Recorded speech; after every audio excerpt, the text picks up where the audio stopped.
নমস্কার। ভাঙনের মুখে দাঁড়িয়ে ইন্ডিয়া জোট। এই মুহূর্তে যদি আমাকে জিজ্ঞেস করেন যে ইন্ডিয়া জোট কবে ভাঙবে, দেখুন, আমি গণৎকার নই। এই মুহূর্তে ভবিষ্যৎবাণী করার মতো জায়গাতেই নেই, ওই পাঁজি দেখে, পুঁথি দেখে বা টিয়া পাখি বার করে। তবে এইটুকুনি বলাই যায় যে ভাঙনটা যে কোনো সময়, যে কোনো মুহূর্তে হতে পারে। দিল্লি ভোটের রেজাল্ট বেরোনোর পর হতে পারে, বা দিল্লি আর বিহার ভোটের রেজাল্ট বেরোনোর পর এটা কিন্তু হতেই পারে যে কংগ্রেসের সঙ্গে আঞ্চলিক দলের বলা যেতে পারে দূরত্ব এতটাই বেড়ে যাচ্ছে ক্রমাগত, সেখানে দাঁড়িয়ে ভাঙনটা বলা যেতে পারে এখন সময়ের অপেক্ষা। কেন বলছি? এই প্রতিবেদন আমরা যখন করছি তার আগেই আম আদমি পার্টি দিল্লিতে একটি প্রেস কনফারেন্স করেছে। আমরা জানি দিল্লিতে আম আদমি পার্টি এবং কংগ্রেসে অল আউট রাজনৈতিক লড়াইতে নেমে গেছে।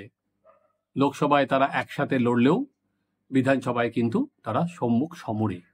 এবার সেখানে গতকাল কংগ্রেসের তরফে কেজরিওয়াল এবং তার দলকে তুলোধনা করেছিল কংগ্রেস। অজয় মাকেনের নেতৃত্বে যে প্রেস মিট করেছিল সেখানে কেজরিওয়ালকে ফর্জিওয়ালও বলা হয়েছিল, এবং যেখানে কেজরিওয়ালে যে সমস্ত স্কিম সেগুলো সমালোচনা করা হয়েছিল যে এগুলো এই স্কিমগুলো একটা নন এক্সিস্টেন্ট স্কিম, প্রকল্প, বিশেষ করে যেটা মহিলাদের কেজরিওয়াল যে প্রকল্পটার কথা বলেছিলেন সেটা নিয়ে, এবং অন্যান্য কেজরিওয়ালের যে প্রকল্প সেটা নিয়ে অল আউট কংগ্রেস আক্রমণে গিয়েছিল। এবং অজয় মাকান এত দূরও বলেছিলেন যে 2013 সালে কংগ্রেস যে কেজরিওয়ালকে সাপোর্ট দিয়েছিল সেটা কংগ্রেসের ভুল ছিল।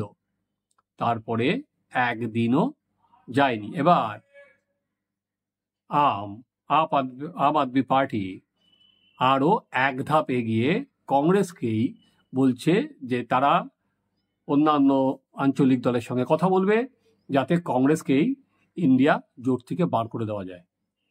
এর আগে আমরা যেটা দেখেছিলাম যে মমতা বন্দ্যোপাধ্যায় নিজেই এই ইন্ডিয়া জোটকে তিনি নেতৃত্ব দিতে পারেন এই মনোবাসনা ব্যক্ত করেছিলেন। মমতা বন্দ্যোপাধ্যায় বলার পর মমতা বন্দ্যোপাধ্যায়ের নেতৃত্বের প্রতি সরাসরি আস্থা দেখিয়েছিল অন্যান্য পলিটিক্যাল পার্টিগুলো। শরদ পাওয়ার আস্থা দেখিয়েছিল, অখিলেশ যাদব আস্থা দেখিয়েছিল, এমনকি লালু প্রসাদ যাদব সেও কিন্তু আস্থা দেখিয়েছিল যে নেতৃত্ব আর কি রাহুল নেতৃত্ব দিতে পারছে না, বা যোগ করুন কংগ্রেস নেতৃত্ব দিতে পারছে না, সেই ইন্ডিয়া জোটের মুখ হিসেবে বা নেতৃত্বে মমতা বন্দ্যোপাধ্যায়কে নিয়ে আসা হোক, যেহেতু মমতার নেতৃত্বে তৃণমূল বারবার করে বিজেপিকে এ রাজ্যে আটকে দিচ্ছে। এবার আরো এক ধাপ এগিয়ে গেল হচ্ছে আম আদমি পার্টি। আজকে আম আদমি পার্টির সঞ্জয় সিং যে প্রেস মিট করেছে সেখানে সে বলেছে যে কেজরিওয়ালকে অ্যান্টি ন্যাশনাল বলা হচ্ছে, তাহলে কংগ্রেসকে ইমিডিয়েট অজয় মাখনের বিরুদ্ধে ব্যবস্থা হবে। 24 ঘন্টা তারা টাইম দিয়েছে, এবং দিল্লির যে মুখ্যমন্ত্রী অতীশীকে পাশে বসিয়ে, কারণ এই যে যেখানে কংগ্রেস যদি নিজেরই ক্ষমা না চান তাহলে উনি যেটা বলেছেন, AAP will ask India bloc parties to remove Congress from the alliance if no action is taken against Ajay Maken. সরাসরি কিন্তু হুঙ্কার ছেড়ে দিয়েছে আপ। ফলে স্বাভাবিকভাবে এটা এখনই বলা যায় যে অজয় মাকেনের বিরুদ্ধে কোনো ব্যবস্থা কংগ্রেস নেবে না। এটা একটা জায়গায় বলা যেতে পারে যে প্রত্যেকের ওখানে যেহেতু কংগ্রেসের ভোট ব্যাংকে থাবা বসাতে বসেই আজকে ক্ষমতায় এসেছে দিল্লিতে, যেখানে কংগ্রেসকে ক্ষমতা থেকে সরিয়েই তারা যে ক্ষমতায় এসেছে ওখানে, তো কংগ্রেসের ভোট ব্যাংক হচ্ছে আপের লক্ষ্য। একটা হচ্ছে আদিবাসী ভোট ব্যাংক, একটা হচ্ছে মুসলিম ভোট ব্যাংক। এই দুটো ভোট ব্যাংকই আপ নিতে চায়। তাই অজয় মাখন যখন ভোট ব্যাংক পুনরুদ্ধারের জন্য আপের থেকে সরাসরি অরবিন্দ কেজরিওয়ালকে টার্গেট করছে, তেমনি আজকে আপের আর কোনো জায়গা নেই যে সরাসরি কংগ্রেসকে পাল্টা প্রতিক্রিয়া না দেখানোর। মুখে অদ্ভুত দেখুন রাজনীতি। যে দুদিন আগে আমরা কেরালে আসুন, কেরালে কি দেখলাম? কেরালে সিপিএম সরাসরি কিন্তু কংগ্রেসকে বলছে যে মৌলবাদীদের সমর্থন নিয়ে ওয়ানার থেকে জিতেছে হচ্ছে রাহুল এবং প্রিয়াঙ্কা, যে কট্টর মৌলবাদীরা তাকে সাপোর্ট করেছে। আপনাদের হয়তো মনে আছে যে ভোটের সময় কিভাবে পিএফআই এর সাপোর্ট নিচ্ছে প্রিয়াঙ্কা গান্ধী, সেই প্রশ্ন কিন্তু তুলেছিলেন আর কেউ নয়, কেরালার মুখ্যমন্ত্রী ও politburo member Pinarayi Vijayan. Congress এই যে কট্টরপন্থী মুসলিমদের সমর্থন কেন বারবার নিচ্ছে, এবং সেখানে তারা বলেছিলেন যে কংগ্রেস কি ধর্মনিরপেক্ষতার রাজনীতি করছে, যে এদের সঙ্গে হাত মেলাচ্ছে।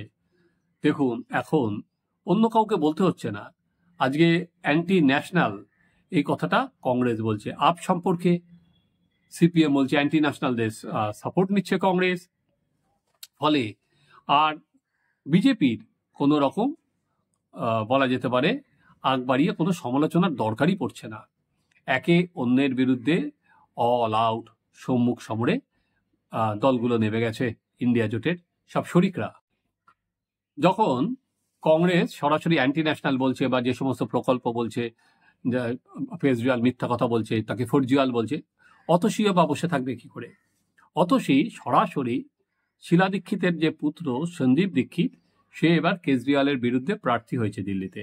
সেখানে সরাসরি অতসী যেটা বলেছে সেটা হচ্ছে, we have heard that Sandeep Dikshit is getting funded by the BJP. BJP সন্দীপকে জেতানোর জন্য বা ফান্ড করছে।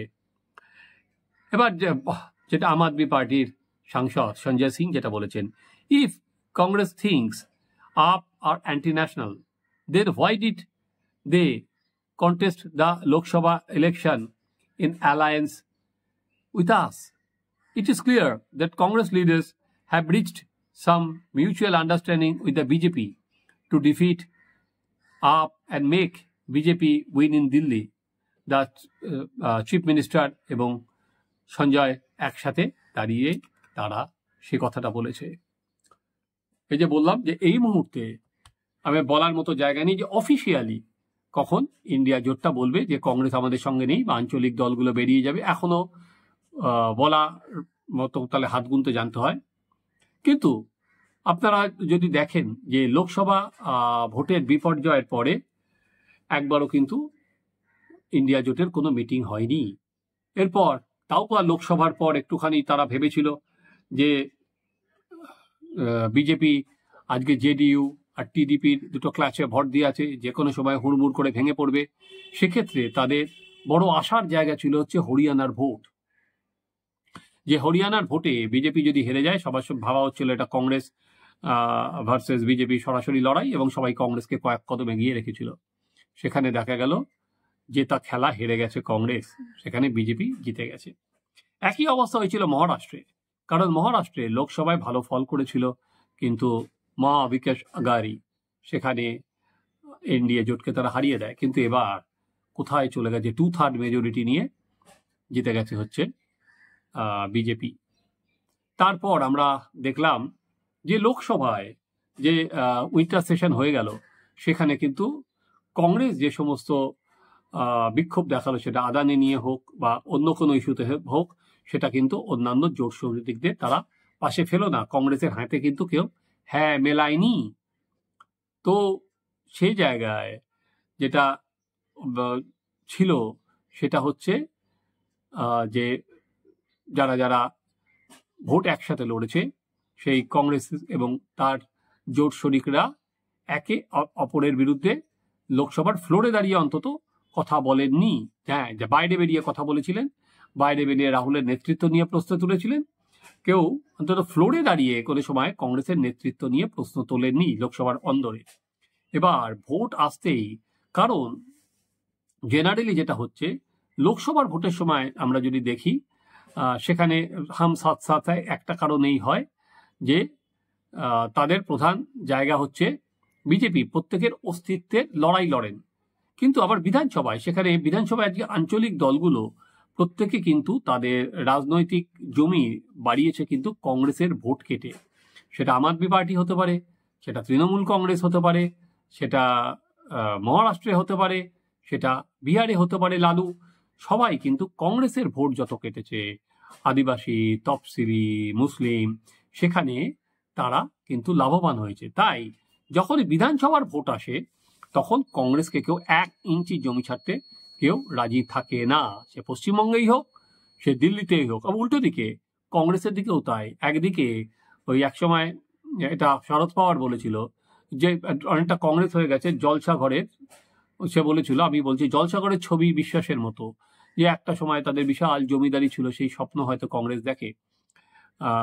এই জলসাঘরের কথা বলেননি, শরদ পাওয়ার পুরোনো আমলের জমিদারের কথা বলেছিলেন, কিন্তু কংগ্রেসের অবস্থায় অনেকটা জলসাঘরের জমিদারের মতো। তাই এইবার যে লালু গান্ধী পরিবারের অত্যন্ত ঘনিষ্ঠ হিসেবে পরিচিত, তিনি পর্যন্ত কিন্তু মমতা বন্দ্যোপাধ্যায়কে নেত্রী করার কথা বলেছেন, কারণ উনিও কংগ্রেসের ওপর চাপটা রাখছেন যে বিহারে সিট অ্যাডজাস্টমেন্ট নিয়ে। তাই প্রথমে যেটা বলে শুরু করেছিলাম যে ভাঙনটা কবে, সেটা অনেক বেশি পরিষ্কার হবে কিন্তু দিল্লি এবং বিহারের রেজাল্ট বেরোনোর পর। আনঅফিসিয়ালি তো মোটামুটি ধরতেই পারেন যে আর আপাতত এরা বসছে না, বসার কোনো জায়গাও নেই, কিন্তু অফিসিয়ালি সরাসরি কি যারা মনে করেছিল একটা সময় যে তারা বিজেপি জয়টা থামিয়ে দেবে, আজকে তারাই একদম ভাঙনের কিনারায় এসে দাঁড়িয়ে। আপনারা দেখতে থাকুন আমাদের চ্যানেল সাবস্ক্রাইব করুন, আপনাদের মতামত জানান।